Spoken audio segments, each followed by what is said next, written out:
y'all, and welcome back to our channel. So today I want to go through 10 signs that you could have health anxiety and how you can recover.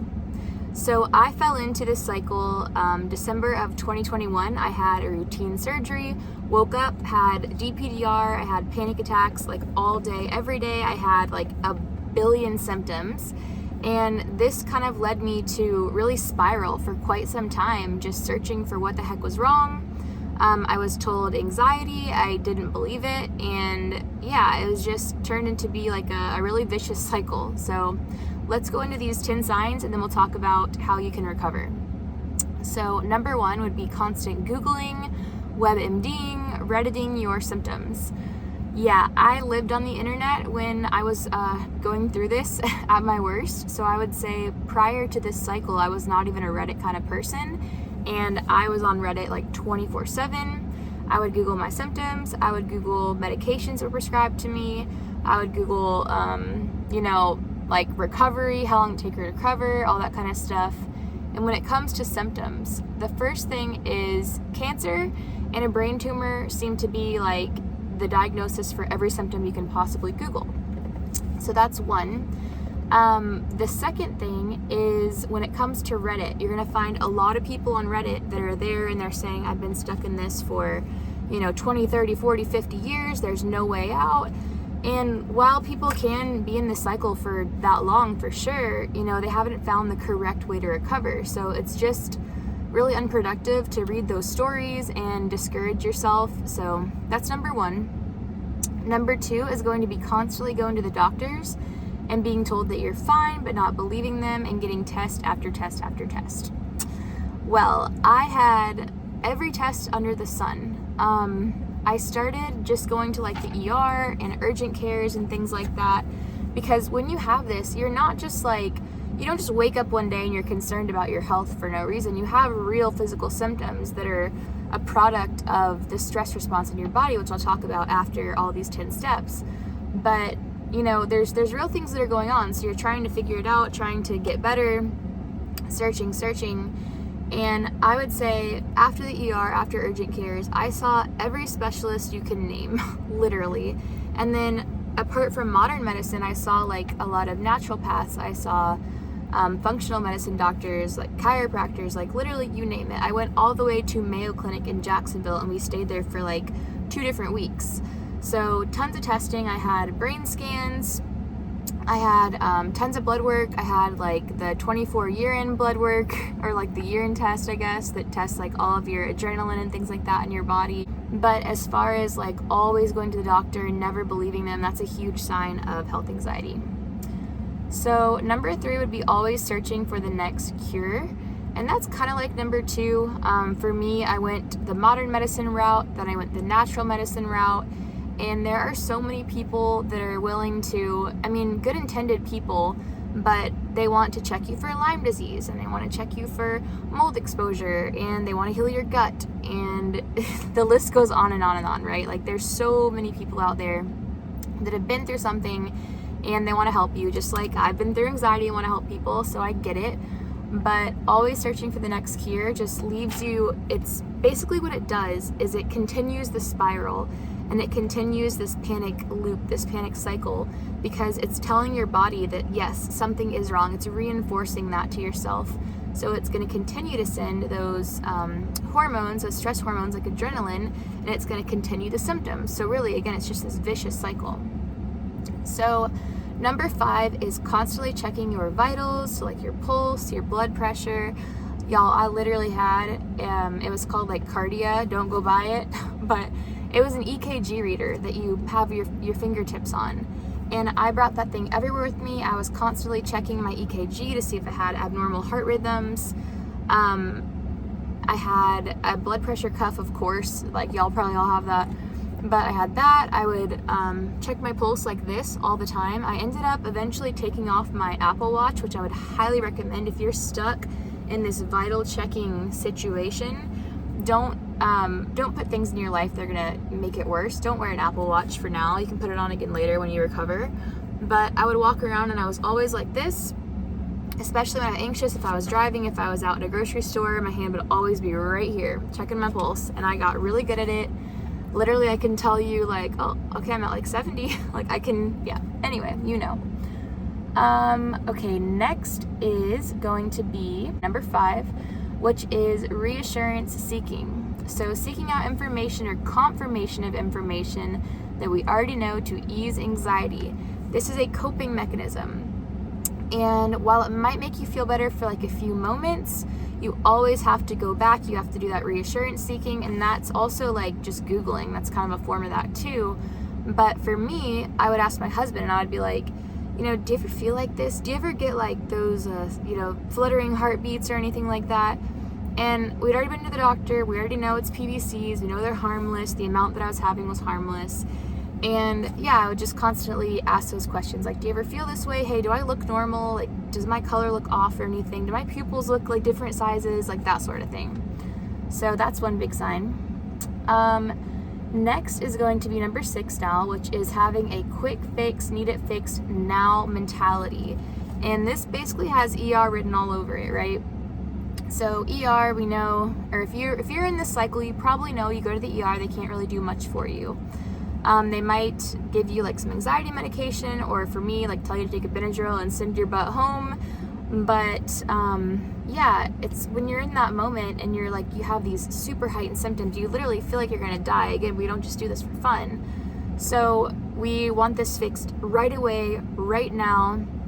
And really for like normal people, if they have a problem, they're going to wait, they're gonna schedule their appointment, and then they're gonna wait till their appointment time, right? So yeah, ER. Number 7 would be panic attacks. So having panic attacks based on your symptoms, or panic attacks that escalate from your symptoms. So for example, for me, I might start getting like some PVCs, which are like the heart palpitations that have the kind of skipped heartbeat feeling. And then you start to focus on that symptom. Next thing you know, you're sweating a little, your heart's racing, and now you're like, oh shoot, now I'm definitely having that heart attack this time, head to the ER. So panic attacks are a big symptom. Number 8 would be your daily life is seriously impacted. You're focusing on your symptoms. An example for this for me, I mean, I literally couldn't do anything. I could not walk from my bedroom to my kitchen without having like a massive panic attack just based on symptom focus and fearing my symptoms. And I would end up in the bathroom sitting by the toilet, shaking, throwing up, like, anyway. So I would say one example apart from just daily life stuff is like exercise. So maybe you have like some heart anxiety, right? And you're having these heart palpitations all the time and you don't want your heart racing. So you avoid exercise. That would be like an example of that. All right, the next sign is number 9, and it's the diagnosis that you're thinking you could have does not match your age or your health.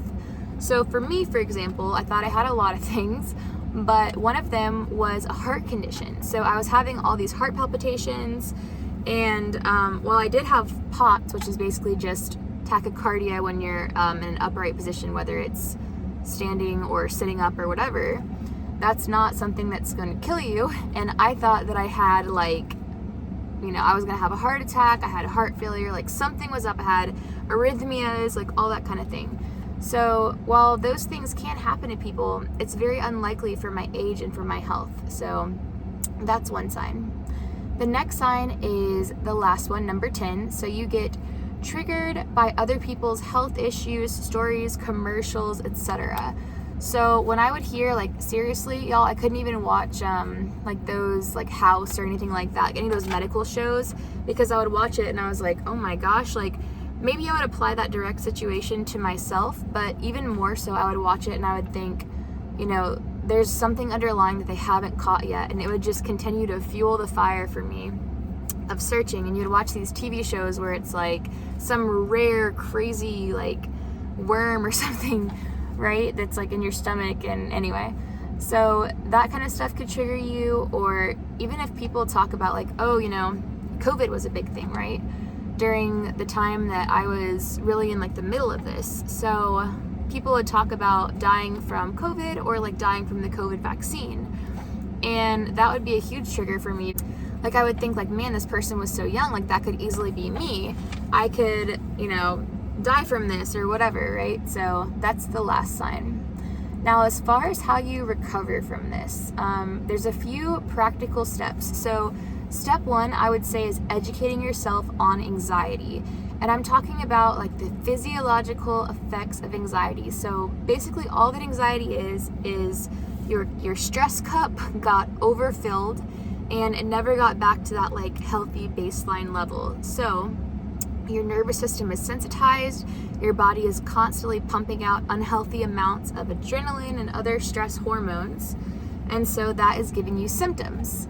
Now what keeps us alive is us continuing to stress our bodies by fearing the symptoms, focusing on them, trying to fix it, trying to get rid of it, blah, blah, blah. We never give ourselves a chance to just rest and kind of honestly just accept the symptoms for what they are, understand that they will go away with time.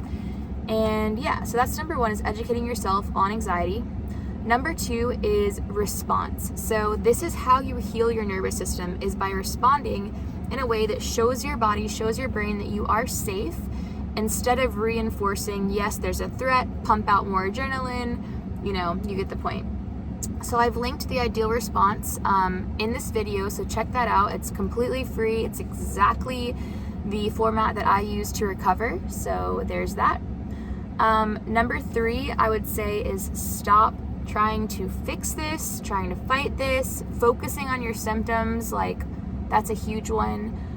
Getting frustrated, like fearing your symptoms, and I think all of that's going to come, one, with time, and with confidence as you practice that response and realize, like, I'm not gonna die, this isn't going to like give me a heart attack if I just kind of give in to these symptoms and continue doing what I'm doing. And then definitely educating yourself on anxiety, educating yourself on what the heck is happening in your body, which I'll talk a ton about on this channel. And the last thing is just simply the fact that confidence is going to build over time, and recovery comes with desensitization. So, for example, let's go back to the exercise example. As you realize, okay, I'm going to respond with the ideal response. I'm going to get on that treadmill. I'm just going to walk. My heart rate's up. I'm having heart palpitations. And you know what? I'm still alive and I made it through this. Now I'll do this for 7 days straight. I made it through it for a week. Now it's been a month. Now it's been 6 months. And you can always reference that point in your head. You can reference, okay, I've been on the treadmill now 75 times. I've had symptoms. I haven't died yet. Chances are I'm probably not going to die this time. So you can kind of reference what you've gotten through. So I hope this video helps. Please like this video if it was helpful to you, and subscribe to this channel because we're going to be releasing tons of videos. I have literally an endless list of content that I want to give y'all for free. And you can also click the link that has the ideal response in the description, and that's going to take you to our private Facebook group that you can join, and we also have coaching options as well. So I hope you have a great day, and if you're going through this, know that 100% recovery is possible. You're not stuck like this forever. I know that it's miserable. I know that it's debilitating. I know that it's isolating, and just want to let you know that you're not alone. So get off the internet, get off Reddit, get off of, honestly, all of these super toxic groups on Facebook and things like that. Get out of the coping groups and honestly go towards recovery, because remission and coping is very, very different from recovery. Well, I hope this helped y'all, and have a great day.